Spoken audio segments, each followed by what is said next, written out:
Hi friends, ನಮಸ್ಕಾರ ಎಲ್ಲರಿಗೂ. ರಂಜೂಸ್ homely ಫುಡ್ಗೆ ಎಲ್ಲರಿಗೂ ಸ್ವಾಗತ. ಇವತ್ತೊಂದು ಬಿಸಿ ಬಿಸಿ ಗೋಳಿ ಬಜೆ ಮಾಡ್ತಾ ಇದ್ದೀನಿ. ಆದರೆ ಈ ಮಾಡುವ ಮೆಥಡ್ ಮಾತ್ರ ತುಂಬಾ ಇಂಟ್ರೆಸ್ಟಿಂಗ್ ಆಗಿದೆ. ತುಂಬಾ ಸುಲಭವಾಗಿ ಯಾವ ರೀತಿ ಮಾಡ್ಬೋದಂತ ಹೇಳಿಕೊಡ್ತಾ ಇದ್ದೀನಿ. ಬನ್ನಿ ನೋಡೋಣ ಹೇಗೆ ಮಾಡೋದಂತ. ಆಮೇಲೆ ನೀವು ಫಸ್ಟ್ ಟೈಮ್ ಈ ಚಾನಲ್ ನೋಡ್ತಿದ್ರೆ ಈ ವಿಡಿಯೋದ ಕೆಳಗಡೆ ಕಾಣುವ ಸಬ್ಸ್ಕ್ರೈಬ್ ಬಟನ್ ಕ್ಲಿಕ್ ಮಾಡಿ ಚಾನಲ್ ಸಬ್ಸ್ಕ್ರೈಬ್ ಮಾಡಿ ಸಪೋರ್ಟ್ ಮಾಡಿ. ಅದರ ಪಕ್ಕದಲ್ಲೇ ಇರುವ ಬೆಲ್ ಐಕನ್ ಪ್ರೆಸ್ ಮಾಡಿ, ಅದರಲ್ಲಿ ಬರುವ ಆಲ್ ಆಪ್ಷನ್ಗೂ ಕ್ಲಿಕ್ ಮಾಡಿ. ಹಾಗಿದ್ರೆ ಮಾತ್ರ ನಾನು ಹಾಕುವ ಹೊಸ ಹೊಸ ವಿಡಿಯೋಸ್ಗಳ ನೋಟಿಫಿಕೇಶನ್ ಎಲ್ಲ ನಿಮಗೆ ಕೂಡಲೇ ಸಿಗುತ್ತೆ. ಮೊದಲು ಇದಕ್ಕೋಸ್ಕರ 1 ಕಪ್ಪು ಮೈದಾ ತಗೊಳ್ತಾ ಇದ್ದೀನಿ. ಆಮೇಲೆ ಅದಕ್ಕೆ 1 ಕಪ್ಪು ಮೊಸರು ಕೂಡ ಹಾಕಿದ್ದೀನಿ. ನಾನು ನೋಡಿ ಈ ಕಪ್ಪಲ್ಲಿ ಕರೆಕ್ಟ್ 1 ಕಪ್ ಹಾಕೊಂಡಿದ್ದೀನಿ. ಆಮೇಲೆ ಇದಕ್ಕೆ 1 ಟೇಬಲ್ ಸ್ಪೂನ್ ಸಕ್ಕರೆ ಕೂಡ ಸೇರಿಸಿದ್ದೀನಿ. ರುಚಿಗೆ ತಕ್ಕಷ್ಟು ಉಪ್ಪು ಕೂಡ ಸೇರಿಸ್ಕೊಳ್ಳಿ. ಸೇರಿಸ್ಬಿಟ್ಟು ಒಂದ್ಸಲ ಇದನ್ನ ಈ ರೀತಿ ಮಿಕ್ಸ್ ಮಾಡ್ಕೊಳ್ಳಿ. ಆಮೇಲೆ ಇದಕ್ಕೆ ಎಷ್ಟು ನೀರು ಬೇಕೋ ನೋಡ್ಕೊಂಡು ಸ್ವಲ್ಪ ಸ್ವಲ್ಪ ಸೇರಿಸಿಬಿಟ್ಟು ಇದನ್ನ ಚೆನ್ನಾಗಿ ಮಿಕ್ಸ್ ಮಾಡಬೇಕು. ಕೈಯಲ್ಲೇ ಈ ರೀತಿ ಬಡ್ದು ಮಿಕ್ಸ್ ಮಾಡಬೇಕು. ನೋಡಿ ಈ ರೀತಿ, ನೋಡಿ ಕನ್ಸಿಸ್ಟೆನ್ಸಿ ಈ ರೀತಿ ಇರಬೇಕು. ಇದನ್ನೊಂದು 1 ಗಂಟೆ ಮಿನಿಮಮ್ ಅಥವಾ 3 ಗಂಟೆ ತನಕ ರೆಸ್ಟ್ ಮಾಡ್ಬೋದು. ನಾನಿವಾಗ ನೋಡಿ 3 ಗಂಟೆ ಹೊತ್ತು ರೆಸ್ಟ್ ಮಾಡ್ಕೊಂಡಿದ್ದೀನಿ. ಇನ್ನಿದಕ್ಕೆ 1/4 ಟೀ ಸ್ಪೂನ್ ನಷ್ಟು ಬೇಕಿಂಗ್ ಸೋಡಾ ಇವಾಗ ಸೇರಿಸ್ತಾ ಇದ್ದೀನಿ. ಆಮೇಲೆ ತುಂಡು ಮಾಡಿಟ್ಟಂತ ಈರುಳ್ಳಿ, ಹಸಿಮೆಣಸಿನಕಾಯಿ ಒಂದು ಅರ್ಧ ಹಾಕೊಂಡಿದ್ದೀನಿ. ಕೊತ್ತಂಬರಿ ಸೊಪ್ಪು, ಕರಿಬೇವು, ಶುಂಠಿ ಬೇಕಿದ್ರು ಹಾಕೋಬಹುದು.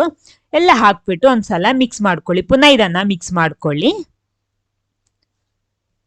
ಇದೇ ರೀತಿ ಮಿಕ್ಸ್ ಮಾಡಿದ್ರೆ ಆಯ್ತು. ಇನ್ನು ಬೇಕಾಗಿ ನೋಡಿ ಈ ರೀತಿ ಇದೆ. ಇನ್ನು ಬೇಕಾಗಿರೋದು ನಮಗೆ ಈ ರೀತಿ ಒಂದು ಬಾಟ್ಲ್, ಚೆನ್ನಾಗಿ ಕ್ಲೀನ್ ಮಾಡಿಟ್ಟಂತ ಬಾಟ್ಲ್. ಇದರ ಮಧ್ಯ ಭಾಗದಿಂದ ತುಂಡು ಮಾಡಬೇಕು. ನೋಡಿ ಈ ರೀತಿ ನಮಗೆ ಮುಚ್ಚಳ ಇರುವ ಭಾಗ ಮಾತ್ರ ಬೇಕಾಗಿರೋದು. ಅದರ ಒಳಗಡೆ ಫುಲ್ ಆಗಿ ಈ ರೀತಿ ಎಣ್ಣೆ ಸ್ಪ್ರೆಡ್ ಮಾಡ್ಕೊಳ್ಳಿ. ಇನ್ನು ಇದ್ರ ಒಳಗಡೆ ಹಿಟ್ಟು ತುಂಬಿಸ್ಕೊಳ್ಳಿ. ಫುಲ್ ತುಂಬಿಸೋದು ಬೇಡ. ನಾವು ಫಸ್ಟ್ ರೌಂಡಿಗೆ ಎಷ್ಟು ಮಾಡ್ತೀವೋ ಅಷ್ಟು ಮಾತ್ರ ತುಂಬಿಸಿದ್ರೆ ಸಾಕು. ಫುಲ್ ತುಂಬಿಸಿದ್ರೆ ಸ್ವಲ್ಪ ಕಷ್ಟ ಆಗುತ್ತೆ. ಅದಕ್ಕೆ ಮೊದಲೇ ಹೇಳ್ತಾ ಇದ್ದೀನಿ, ಫುಲ್ ತುಂಬಿಸ್ಬೇಡಿ. ನೋಡಿ ಈ ರೀತಿ ಇದೆ. ಎಣ್ಣೆ ಬಿಸಿ ಮಾಡೋದಿಕ್ಕೆ ಇಟ್ಟಿದ್ದೀನಿ. ಆಮೇಲೆ ನೋಡಿ ಈ ರೀತಿ ಒಂದು ಸೌಟು, ಸ್ಟೀಲ್ ಸೌಟು ತಗೊಳ್ಬೇಕು. ಅದ್ರ ಸೈಡ್ ನೋಡಿ ಈ ರೀತಿ ಚೂಪಾಗಿರ್ಬೇಕು. ಅಂತ ಸೌಟ್ ತಗೊಂಡ್ರೆ ಚೆನ್ನಾಗಿರುತ್ತೆ. ನೋಡಿ ಈ ಬದಿ ಅಲ್ಲ, ಈ ಬದಿ ಆಗಿರ್ಬೇಕು. ಸ್ಟ್ರೈಟ್ ಆಗಿರೋದಾದ್ರೆ ಚೆನ್ನಾಗಿರ್ಬೋದು. ಇನ್ನು ನೋಡಿ ಸಡನ್ ಇದು ಮುಚ್ಚಳನ ಸ್ವಲ್ಪ ತೆಗಿಬೇಕು. ನಿಧಾನಕ್ಕೆ ತೆಗ್ಬಿಟ್ಟು ನೋಡಿ ಈ ರೀತಿ ಮಾಡಿದ್ರೆ ಆಯ್ತು. ಕರೆಕ್ಟ್ ಶೇಪಿಗೆ ಬರುತ್ತೆ. ಆಮೇಲೆ ಇನ್ನೊಂದು ವಿಷಯ ಏನಂದ್ರೆ, ನಾನಿಲ್ಲಿ ಸೌಟಿ ಈ ರೀತಿ ಸೆಟ್ ಮಾಡ್ಕೊಂಡಿದ್ದೀನಿ. ಅದು ಸೆಟ್ ಮಾಡ್ಬೇಕಾದ ಅವಶ್ಯಕತೆ ಬರೋದಿಲ್ಲ. ಬೇಕಿದ್ರೆ ನಮಗೆ ಅದನ್ನ ತೆಗ್ಬಿಟ್ಟು ಎಲ್ಲಿ ಬೇಕೋ ಅಲ್ಲಿ ಅದನ್ನ ಮಾಡಿದ್ರು ತುಂಬಾ ಸುಲಭ ಆಗುತ್ತೆ ನಮ್ಗೆ. ಆ ರೀತಿ ಬೇಕಿರೋ ನಿಮ್ಗೆ ಮಾಡ್ಬೋದು. ಇನ್ನು ಇದನ್ನ ಸೌಟೆಲ್ಲ ತೆಗ್ಬಿಟ್ಟು ನಾನು ಇದನ್ನ ಬೇಯಿಸ್ತಾ ಇದ್ದೀನಿ. 2 ಬದಿ ಕೂಡ ಚೆನ್ನಾಗಿ ಫ್ರೈ ಮಾಡ್ಕೊಳ್ಳಿ. ಈ ರೀತಿ ನೋಡಿ ಎಷ್ಟು ಕರೆಕ್ಟ್ ಶೇಪ್ ಆಗಿ ಬಂದಿದೆ. ಇಲ್ಲಾಂದ್ರೆ ನಾವು ಆವಾಗ ಕೈಯಲ್ಲಿ ಹಾಕ್ತಾ ಇರಬೇಕು. ನೋಡಿ ಇದೇನ್ ಕೆಲಸ ಇಲ್ಲ, ತುಂಬಾ ಈಸಿಯಾಗಿ ಬರುತ್ತೆ ಇದು. ನೋಡಿ ಕರೆಕ್ಟ್ ಶೇಪ್ ಕೂಡ ನಮಗೆ ಸಿಗುತ್ತೆ. ನೋಡಿ ಎಷ್ಟು ಚೆನ್ನಾಗಿ ಬಂದಿದೆ ಅಂತ. ತುಂಬಾ ಇಂಟ್ರೆಸ್ಟಿಂಗ್ ಆಗಿದೆ ಈ ರೀತಿ ಮಾಡೋದಿಕ್ಕೆ.